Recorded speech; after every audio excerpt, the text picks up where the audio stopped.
तालीम सभिनी लाइ जेका हिकु हुजणु खपे। ॾिसो न, असां पंहिंजो पाण खे हिकिड़ो पंहिंजे मथां जेके असांजा फ़राइज़ आहिनि असां पाण न पिया अंजाम ॾियूं।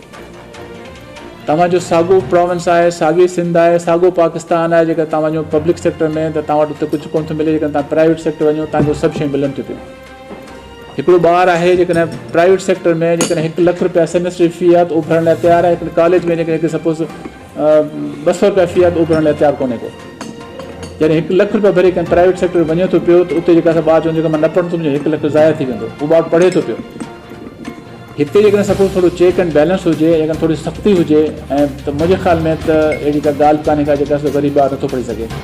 गवर्नमेंट खे प्राइवेट सेक्टर ते वधीक जेका तवजो ॾियणु खपे। गवर्नमेंट खे प्राइवेट सेक्टर ते वधीक जेका असां टीचर्स जी ट्रेनिंग, टीचर्स खे फैसिलिटीज़, यूनिवर्सिटी में ॿारनि खे फैसिलिटीज़ ॾियणु खपनि। ऐं असां पाण खे जेका असां as a administrator, as a teacher असांखे रोल प्ले करणु खपे। जेकॾहिं असां रोल प्ले कयूं, हर शइ असां गवर्नमेंट ते न हणूं त इहो गवर्नमेंट कंदी, इहो कंदी। जेकर असां चाहियूं इहो साॻियो असांजो हुयो पब्लिक सेक्टर। जेकॾहिं तव्हां पुराणे में 60s में हलिया वञो, फाइनल जा एग्ज़ाम्स हूंदा, प्राइमरी स्कूल में 7 दर्जा हूंदा हुया। इहो साॻियो सिंध हुई, साॻा माण्हू हुया, साॻा तव्हां आहियो, साॻा तव्हांजा वॾा आहियो। 7 दर्जा ॿार जॾहिं पढ़ी करे निकिरंदो हुयो त उहो हींअर ॿार जे MA खां वधीक उनजी अहमियत आहे। उनजी राइटिंग, उनजी मैथमेटिक्स, उनजी ट्रिग्नोमेट्री, उनजी ॿियो ॾिसो कैलकुलेट कयो तव्हां, उहो किथां जा टीचर हुया? उहो तव्हां सिंधी हुयो, उहो तव्हांजे प्राइमरी स्कूलनि में हुया। तव्हांजी लाइट बि कान हुई, वणंदे वेठा बि पढ़ाईंदा हुया।